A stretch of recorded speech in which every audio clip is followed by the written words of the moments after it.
Hello my dear friends, you're in the Military of a Summary channel. In this video we're going to discuss the most important events that took place during the previous 12 hours. We have a lot of very interesting updates, so let's start. The previous night was the night of massive missile and drone strikes between Russia and Ukraine. This morning the Minister of Defense of Ukraine published this article where we can see the number of missiles and drones that the Russians used to attack Ukraine, and according to this article the Russians used 244 drones and missiles together. Furthermore, according to information we have, the Russians used 24 ballistic missiles of Iskander type. So 24 ballistic missiles is a lot. The Russians were attacking the following cities: the city of Kiev, the city of Odessa, the city of Dnipro, and the city of Kharkiv. The sources are saying that the Russians once again attacked objects of energy infrastructure through these territories. Another important thing and another important detail that I would like to point to attention is that yesterday we received a report published by pro-Russian sources that Russian military struck a 750 substation in the Lvov region with Kinzhal hypersonic missile. So this is a very important update because, as you can see, before the beginning of this massive attack with the 24 Iskander missiles and hundreds of drones, first the Russians attacked the substation that is located in the most western parts of Ukraine. I would like to remind you that this substation is a very important one because Ukrainians use this substation to transfer electricity and power from the European countries on the territory of Ukraine.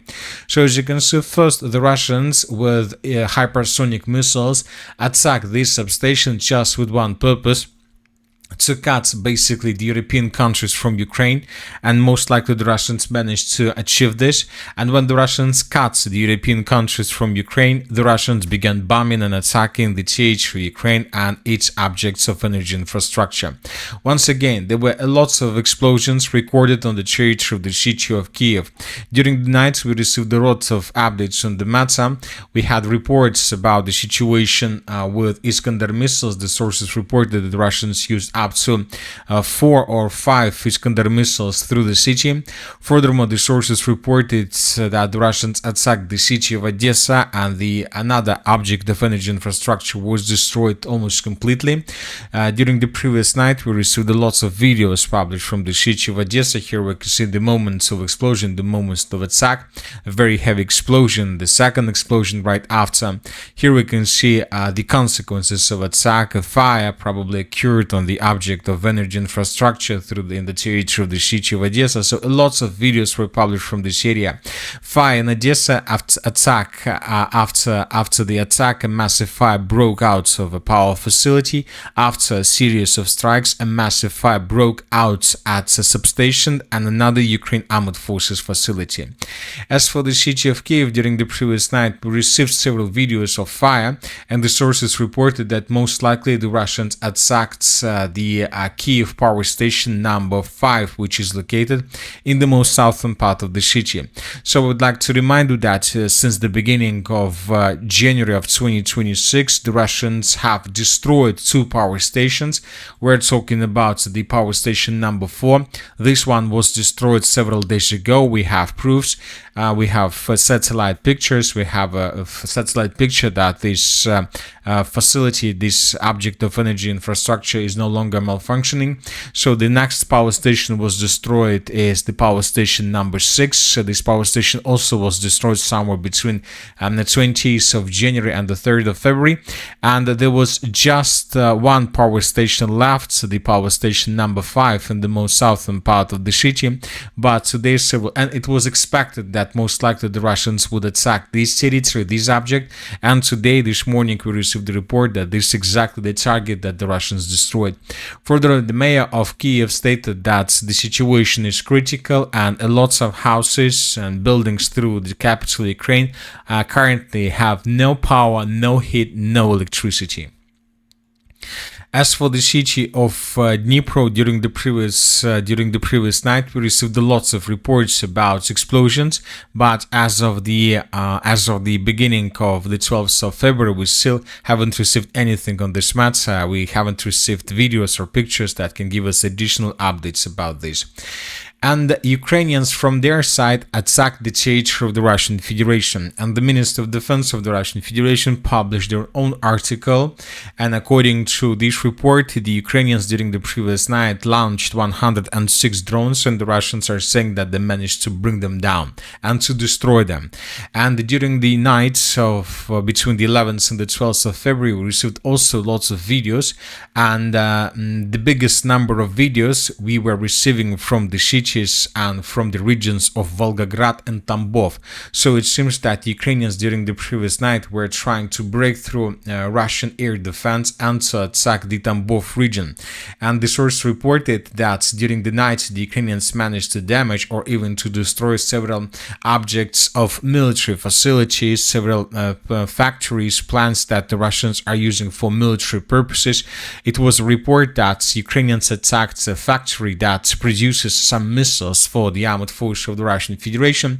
So this is the objectives and goals of the Ukrainians during the previous night. So we see that from this perspective, from these attacks, we see that both the Russians and the Ukrainians are still very far from the negotiation process. Furthermore, this morning we received a report that another assassination attempt took place on the church of the city of Moscow. There was an explosion, a car was destroyed, there was explosion, and the sources are saying that this explosion took place right in front of some government office. So most likely another assassination attempt, most likely in coming hours we will receive additional details and updates, and if indeed this is the second assassination attempt since the beginning of February of 2026, then most likely no peaceful settlement of the conflict we will see.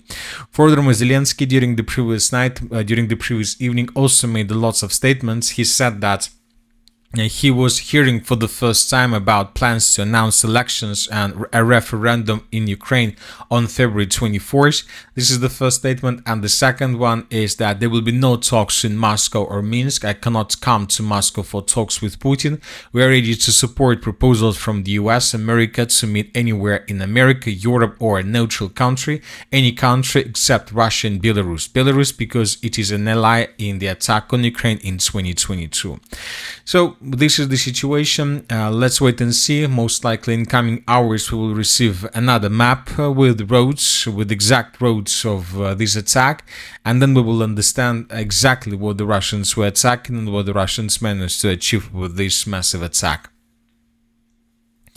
Now let's discuss the situation on the ground, and first let's talk about the southern, about the Zaporozhye direction. During the previous 12 hours we received lots of updates from the area around the city of Orekhov. The Russians were bombing and attacking positions of the armed forces of Ukraine along the line between the Russian positions in the territory and the southern part of the city of Orekhov itself. And I would like to remind you that during the previous days we received lots of updates from this area, and if we increase the numbers of updates from the 11th of February of 2026, we will see that during this period of time we received lots of videos coming from the area of the city of Orekhov, and all these things are telling us that most likely the Russians are entering probably the decisive phase of the battle for the city. The Russians intensify their activities, and we believe that the Russians will continue offensive operations towards the city of Orekhov, and the battle for the city will start much earlier than Ukrainians most likely expected. Furthermore, we have some changes. According to pro-Russian sources, the armed forces of the Russian Federation improved their positions in the area of the settlement of Gulyai-Polska. We have two small corrections. One of the corrections is saying that the Russians are advancing in the direction of the south in Gulyai-Polska. Another adjustment is telling us that the Russians are moving in the direction of Charivne and further in the northwestern direction. So it seems now that after the fall of the settlement of Zaliznichne and Gulyai-Polya, the Russians are planning to establish complete control over everything along this red line and to get as close as possible to this main defense layer between the cities of Orekhov and Verkhnya Tertsa. Now let's move further. As for the city of Konstantinovka, we haven't received anything from this area for probably 2 or weeks or so. But during the previous nights, we received a very important video. This one, the video was published by pro-Russian sources, and here we can see how Russians using Ha-38 missile were attacking bridges through the city. One of the bridges was destroyed in the southern part of the city, this one, and the second bridge was destroyed in the northern part of the settlement. So as you can see, the Russians are still trying to isolate the most southern part of the city from the main part of the city of Konstantinovka with the purpose to begin offensive operation in coming days. But we still see that the Russians are not able to do this because the Ukrainians most likely have huge contingent on the territory of the city, and they still have possibilities to bring additional forces. Several pro-Russian sources during the previous 12 hours stated that Russians, as a result of offensive operation, managed to improve their position significantly in the eastern part of the city of Konstantinovka and to force Ukrainians to fall back. But as of now, we are not changing the map. Now let's talk about the Sloviansk direction, where the Russians continue their offensive operation. Here we can see small changes. Another video was published by pro-Ukrainian sources. We will not watch the video due to violence and casualties, but according to this video, according to the author of this video, the Ukrainians were attacking positions of the armed forces of the Russian Federation in the central part of the settlement of Nikiforovka. Based on this video, we have adjusted the map. If you remember, just yesterday we colored this huge pocket, but during the night we received additional video that confirms that the Russians are keeping advancing in the area of Nikiforovka, and most likely in coming hours the entire village would be captured by the armed forces of the Russian Federation. As for the northern directions, during the previous 12 hours, interesting updates we received from the Kharkiv region. First of all, we received the video published from this huge forest that the Russians started fighting for this territory a long time ago. And here we can see how Ukrainians were attacking positions of the armed forces of the Russian Federation right exactly at this point. So it seems that the Russians began real offensive operation in this area with the purpose to establish complete control over the territory and to begin clashes for the next huge forest along the river of Volcha. As for the Sumy direction, small changes were recorded along the second defense layer. These are the changes on the ground. Pro-Ukrainian sources published the video of how they were attacking positions of the armed forces of the Russian Federation along this tree line. So according to this video, according to this update, we can make a conclusion that now the Russians are trying to advance further in the southern direction along this tree line and to answer this huge forest and to begin clashes for the settlements of Karchakovka and Novosich. So which means that today the battle for the second defense layer, for the northern second defense layer of the city of Sumy has begun.